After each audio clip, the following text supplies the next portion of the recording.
আসসালামু আলাইকুম বন্ধুরা, আপনাদের মাঝে আবারও নিয়ে আসলাম ভাই নামক অজানা ভয় গল্পের 38 নম্বর পার্ট। বেশি কথা না বলে গল্প শুরু করা যাক। আদিবা আদির কথার কোনো জবাব দিতে পারছে না, ভিতরটা যেন ভেঙে চুরমার হয়ে যাচ্ছে। মনের মাঝে হাজার কথা জমা থাকলেও গলায় এসে আটকে যাচ্ছে, কিছু বলতে পারছে না। তবে আদির অনর্গল বলে চলেছে, আর একটা কথা, তুই যে অযথা সন্দেহের নাটক করছিলি আমি সেটা জানতাম। আমি তোর হাত কাটার কারণ জানার জন্য যখন সিসিটিভি চেক করছিলাম তখনই দেখছিলাম আঙ্কেলরা এসেছে। তাই তুই যে অযথা সিন্ডিকেট করছিলি জানতাম, সেজন্য তোর সাথে এত রুড বিহেভ করেছিলাম। এসব আমাকে সন্দেহ করার জন্য ছিল না, তুই ভুল করছিস সেটা বোঝানোর জন্য ছিল। কিন্তু তুই যখন হারিয়ে গেলি বুঝলাম আমার রুড ব্যবহার করাটা উচিত হয়নি। তারপর তোকে যখন হাসপাতালে দেখলাম আমি ভেবেছিলাম তুই সত্যি সত্যি অ্যাক্সিডেন্ট করেছিলি। আমি সেটা মেনে নিতে পারিনি। তখনও নিজেই নিজের কাছে প্রতিজ্ঞা করেছি, তোর যা করার কর, আমি আর তোর জীবনে ঢুকবো না। তুই বেঁচে থাকিস, এটাই আমার কাছে অনেক। আমি কখনো তোর ক্ষতি চাইনি, সে ছোটবেলা থেকে তোকে ভালোবাসতাম। তাই যে বিষয়গুলো তোর জন্য ক্ষতিকর সেখান থেকে তোকে বিরত রাখার চেষ্টা করতাম। তুই ব্যথা পেলে শাস্তি দিতাম যাতে পরের বার আরও সাবধান হোস। সে যাই হোক, আমার ভালোবাসা পদ্ধতিটা ভুল ছিল, তাই এখন থেকে দূরে থেকে চাইবো তুই ভালো থাক বলে আদি ওয়াশরুমের দিকে চলে গেল। আদিবা বুঝতে পারলো আদি আর আচরণে কষ্ট পেয়েছে, আর আদির সিদ্ধান্ত কোনো কারণে বদলাবে না। আদি রেডি হয়ে বের হয়ে আসলো। আদিবাই অসহায় চোখে তাকিয়ে আছে দেখে আদি এগিয়ে এসে আদিবার মাথায় হাত রেখে মলিন হাসলো। তারপর কারো কাছে কোনো বিদায় না নিয়ে দ্রুত পায়ে বেরিয়ে গেল। আদিবা অসহায় চোখে তাকিয়ে আছে। আদি দ্বিতীয়বার ঘুরে তাকায়নি। আদি বের হতে না হতেই অরিন ছুটতে ছুটতে এসে হাঁপাতে হাঁপাতে বলে, আদিবা আদিবা, ভাইয়াকে তুই যেতে দিস না, ওকে তুই আটকা, যে করে আটকা। আদিবা একবার বাইরের দিকে আরেকবার অরিনের দিকে দেখছে। তাকিয়ে কি দেখছিস মুখপুরি, ভাইয়া আজ তোকে ছেড়ে নয়, এই দুনিয়া ছেড়ে চলে যাওয়ার বের হয়ে গেল।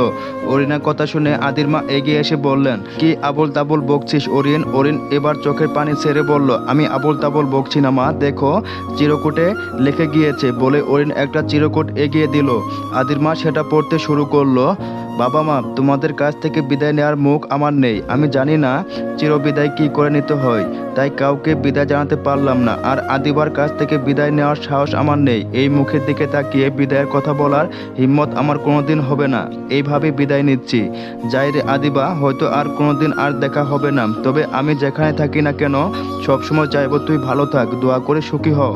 আমার জন্য দোয়া করিস। এপারে তো আর বেপরোয়া ভালোবাসা পূর্ণতা পেল না, ওপারে যেন পূর্ণতা পায়। আজকাল প্রতিটা সকাল উৎকণ্ঠার ভিতর কাটে আদিবার। উৎকণ্ঠার সাথে চাপা উদ্বেগ। অল্পতে অস্থির হয়ে পড়ে সে। গেটের সামান্য শব্দ ছুতেই ছুটে যায়, কান খাড়া করে শুনে কেউ এসেছে কিনা। দিন দিন কেমন যেন পাল্টে যাচ্ছে মেয়েটা। খাওয়া দাওয়ার ব্যাপারে বড্ড উদাসীন ভাব দেখাচ্ছে, খেতে চায় না বললেই বলে। আগে চুপচাপ থাকলে বাসার কাজ করতে বেশ আগ্রহ ছিল, কিন্তু আজকাল কোনো ব্যাপারে কোনো উৎসাহ নেই। কিন্তু গেট খোলায় খুব আগ্রহ। সে বারবার হাসি মুখে গেটের কাছে যায় আর ফিরে আসে মলিন মুখে।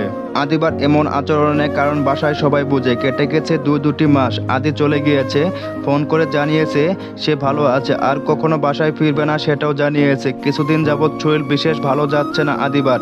পেটে একটা চাপা ব্যথা অনুভব করছে। এই উপসর্গটি তার নতুন।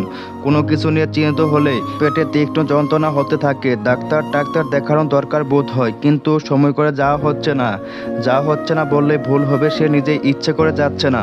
প্রতিদিনের মতো নতুন একটা সকালের সূচনা হলো। ভোর 7টার কাছাকাছি সবাই ঘুমোচ্ছে, শুধু ঘুম নেই আদিবার চোখে। আদিবা উঠে শাড়ি গায়ে দিল, চুল আঁচড়ালো, গায়ে পাতলা চাদর জড়িয়ে ঘর ছেড়ে বের হতে মা অবাক হয়ে বললেন, কোথায় যাচ্ছিস তুই? আদিবা স্তব্ধি নিয়ে জবাব দিল, আর একটু রাস্তায় কি? কিছু না, একটু হাঁটবো আর কি। শরীর ভালো না বলছিলি? বাইরে বেশ ঠান্ডা, এখন কোথাও যেতে হবে না। আদিবা কি মায়ের কথা শুনলো না, নাকি ইচ্ছে করে এড়িয়ে গেল বুঝলেন না শাহানা বেগম। মেয়ে ধীর পায়ে হেঁটে বেরিয়ে গেল। আজ বহুদিন পর আদিবা ভোরের আলো দেখলো। কতদিন বাসার বাইরে যাওয়া হয় না। সূর্য কেবল উঁকি দিচ্ছে, চারিদিকে কেমন কুয়াশা কুয়াশা ভাব, সবকিছু ঝাপসা দেখাচ্ছে। রাস্তা ফাঁকা, একটা রিস্কাও নেই। আদিবা পা বাড়ালো। অন্য সময় হলে লোকজনের জন্য হাঁটাই মুশকিল হয়ে যেত। আদিবা হাঁটতে গন্তব্য পাশের পার্কে ঢুকে এগিয়ে গিয়ে বসলো বেঞ্চে। কিছুক্ষণ জেরিয়ে দম নিয়ে ফোন হাতে নিল আদিবা। হাত পা কাঁপছে, ফোন করার সাহস হচ্ছে না। তবু আজ সে আদিকে ফোন করবে বলে মনস্থির করেছে, সেজন্য এখানে আসা। বাসার সবার সামনে মন খুলে কিছু বলা যায় না। অবশেষে সকল জড়তা ভেঙে আদিবা ফোন করে ফেললো, কিন্তু অপর পাশ থেকে কোনো উত্তর পাওয়া যাচ্ছে না। বেশ কয়েকবার ফোন করার পর কেউ একজন ফোন ধরলো। হ্যালো কণ্ঠটা শুনে ভিতরটা ধক করে উঠলো। থমকে গেল আদিবা। কতদিন পর আদির গলার শুনলো কিন্তু নিজের মুখ দিয়ে কথা বের হচ্ছে না। অপর পাশ থেকে আবার বলল, কে বলছেন? আদিবা এবারও উত্তর দিতে পারলো না। কথা যখন বলবি না তখন ফোন করেছিস কেন? আদিবা দীর্ঘশ্বাস ফেললো। অবশেষে তাহলে দয়া হলো ফোনটা ধরার। আমি ফোন করেছি, দেখেও ধরলেন না। আদিবার কথা শুনে ফোনের অপর পাশ কিছুক্ষণ নীরব রইল। তারপর উত্তর আসলো, আমি ফোনের কাছে ছিলাম না, তাই ধরতে পারিনি। সেদিন যে সারা রাত কল দিলাম সেদিন ধরনি কেন? ঘুমিয়ে পড়েছিলাম। মিথ্যা বলবেন না প্লিজ। সত্যি বললে কি তোর ভালো লাগবে? যাই হোক এসব স্যার, কি বলবি বল, আমার একটু তাড়া আছে। এখনো এত রেগে আছেন? রাগ আমার ছিল, এই রাগের জন্য কি কি হারিয়েছি তুই ভালো করে জানিস। তাই এখন আর রাগ টাগ করি না। তাই শুধু শুধু ভুলভাল কথা বলিস না। তাছাড়া তুই আমার রাগের হিসেব নিতে ফোন করিসনি নিশ্চয়ই। তাই কি বলবি সেটা বল। আমি মানে ডিভোর্সের ব্যাপারে কিছু বলবি? চমকে উঠলো আদিবা। ডিভোর্স? কিসের ডিভোর্স? আদি কি তাহলে তাকে ডিভোর্স দেওয়ার সিদ্ধান্ত নিয়েছে? ডিভোর্স মানে? কেন, বাবা তোকে কিছু বলেনি? কি বলবে? ভেবে দেখলাম ডিভোর্স দিতে 6 মাসের বেশি সময় লাগে। দেখা গেল তোর কাউকে পছন্দ হলো কিন্তু ডিভোর্সের জন্য বিয়ে করতে পারছিস না। তাই ভাবছি আগেই ডিভোর্সটা করে রাখি। বাবাকে বলেছি তোর জন্য ভালো একটা ছেলে দেখতে। আদির কথা চোখের কোণ বেয়ে দুফোঁটা জল গড়িয়ে পড়লো। আদিবা ফুফিয়ে ফুফিয়ে কাঁদছে কিন্তু আদিকে বুঝতে দিতে চায় না। তুই কি কাঁদছিস আদিবা? কই না তো। আমাকে তুই কোনোদিন ফাঁকি দিতে পারিসনি, তাই আজ অযথা এই অসম্ভব চেষ্টার নাইবা করলে আজ এরা কারণে কান্নাকাটি করা তোর বদ অভ্যাসটা এবার বদলানো উচিত। চোখের জল এত সস্তা নাকি যে কথায় কথায় ঝরাতে হবে? চোখের জল কি বাজারে বেচা কেনা হয়? তাহলে সেটা সস্তা নাকি দামি বিচার করলেন কিভাবে? তুই কি কারণে কতটা কাঁদতে পারিস তা অন্তত আমার চেয়ে ভালো আর কেউ জানে না। এখন নিশ্চয় ভাবছিস আমি খুব মহান হয়ে গিয়েছি, তাই তোর সব ইচ্ছে এত সহজে পূরণ হতে দিচ্ছি, সেই আনন্দে কাঁদছিস তাই না? কিন্তু আমি শুধু তোর জন্য না, নিজের জন্য এই সিদ্ধান্ত নিয়েছি। আমি এই দায়বদ্ধ সম্পর্কের মধ্যে আর থাকতে চাই না। আপনি কি বলছেন বুঝতে পারছেন? দিন বদলেছে তো, আজকাল কাউকে অত বুঝি না, বোঝার ক্ষমতা হারিয়ে ফেলেছি বোধ হয়। এত কঠিন হওয়ার ভান কেন করছেন? আমি ভান টান করি না, আমি এমনই, আর তুই সেটা জানিস। আমাদের একসাথে কাটানোর সময়গুলো ভুলে গিয়েছেন। ভুলেনি কিছুই, তবে ভোলা উচিত। এসব মনে রেখে কোনো লাভ নেই, তাই তো? তাই ভোলার চেষ্টা করছি। পারবেন ভুলতে? না পারার কি হলো? মানুষ পারে না এমন কোনো কিছু নেই পৃথিবীতে। আমরা কি একসাথে থাকতে পারি না? আদি হাসলো, চাপা কণ্ঠে জবাব দিল, পারি বলছিস? তুই বড্ড আবেগী আদিবা, কখন কি বলিস নিজেও জানিস না। এখন এমনভাবে কথা বলছিস যেন তোকে আমি ছেড়ে দিয়েছি, কিন্তু সত্যিটা তো এমন না। সত্যিটা হলো আমি তোকে ছাড়িনি, বরং জোর করে ধরে রাখতে চেয়েছিলাম, কিন্তু আমি সেটা পারিনি। তাহলে এখন আমায় অপরাধী বানাতে চাইছিস কেন? যদি বলিস আমি অপরাধী, হ্যাঁ আমি অপরাধী, ভালোবাসার অপরাধে আমি অবশ্যই অপরাধী। একজনকে বেপরোয়াভাবে ভালোবেসেছিলাম, তাই আমার ভালোবাসা পূর্ণতা পায়নি। ভালোবাসার বিনিময়ে শরীর পেয়েছি, কিন্তু মনটা অধরাই রয়ে গেল। এর চেয়ে বড় শাস্তি আর কি হতে পারে? এই অপরাধে আরও শাস্তি দিতে চাস? কোনো উত্তর দিল না আদিবা, আমার একটু তাড়া আছে, এখন রাখি। রাখবেন? ছটফট উত্তর দিয়ে ফোন কেটে দিল আদিবার মনটা নিমেষেই দ্বিগুণ খারাপ হয়ে গেল। আদির আজকাল তার সাথে কথা বলতেও ইচ্ছা হয় না। যতবার কল করে হয় ধরে না, না হলে দুই একটা কথা বলে ব্যস্ততার দোহাই দিয়ে কেটে দেয়। আদি এত বদলে গেছে ভেবেই কান্নার গতি বেড়ে গেল।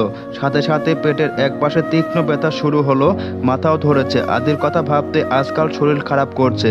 এখন আর কথা বলা সম্ভব না, তাই ফোন রেখে উঠে বাসার উদ্দেশ্যে হাঁটা দিল। কিন্তু শরীর সায় দিল না, আবারও বেঞ্চটায় বসে পড়ল। টিপ টিপ করে ব্যথা বাড়ছে। আদিবা জানে কিছুক্ষণ পর এই ব্যথা কমে যাবে, তাই ওখানে বসে রইল। ধীরে ধীরে ব্যথা কমলো, বেলা বাড়লো। আদিবা আবারও আদিকে ফোন করলো, কিন্তু ফোন বন্ধ। আদি তার দিক থেকে সকল মায়া কাটিয়ে দিয়েছে, বুঝতে বাকি রইল না। হতাশ আদিবা ভাঙ্গা হৃদয় নিয়ে বাসায় ফিরে আসলো। শরীর খারাপ লাগছিল, তাই কিছু খায়নি। মেডিসিন বক্স থেকে 2টা ট্যাবলেট নিয়ে এক নিমিষেই গিলে ফেললো সে। তারপর দরজা বন্ধ করে শুয়ে পড়ল। যখন ঘুম ভাঙলো বেলা গড়িয়ে সন্ধ্যা। আদিবা পেন কিলারের সাথে ঘুমের ট্যাবলেট খেয়েছিল, তাই এতক্ষণ ঘুমিয়েছে। আজকাল আদিবা প্রায় ঘুমের ট্যাবলেট খায়, কারণ ঘুম পাখি তাকে বিদায় জানিয়েছে অনেক আগেই। মাথা ভারী ভারী লাগছে। আদিবা নিজেই 1 কাপ চা করে নিয়ে ছাদে গেল। সারাদিন খাওয়া বলতে একটু চা। সবাই ডেকেছিল, কিন্তু কারো ডাকে ঘুম ভাঙেনি তার। চা হাতে চেয়ে আছে বিশাল আকাশের দিকে। আসলে সে নিজেকে জীবনের সমীকরণ মেলানোর চেষ্টা করছিল, কিন্তু এই সমীকরণের সমাধান নেই। তাই কিছুক্ষণ পর নিচে নেমে আসলো। খাবার টেবিলে তার ডাক পড়লো, আদিবা খেয়ে যা, আমার খিদে পায়নি, তোমরা খাও। তা পাবে কেন? আমার ছেলেটাকে তো খেয়েছিস, আর খিদে পাবে কেন? কটমট করে বলল আদির মা। আদিবা মাথা নিচু করে নিজের ঘরে ফিরে আসলো, আবারও কান্না পাচ্ছে। আদিবা ফোন হাতে নিয়ে আদিকে একবার কল দিল, কিন্তু ফোনটা আবারও বন্ধ দেখালো। চলবে তো, গল্পটা কেমন লাগলো অবশ্যই জানাবেন। আর হ্যাঁ, যারা এখনও আমার এই চ্যানেলটি সাবস্ক্রাইব করেন নাই অবশ্যই সাবস্ক্রাইব করে দিবেন। সবাইকে ধন্যবাদ।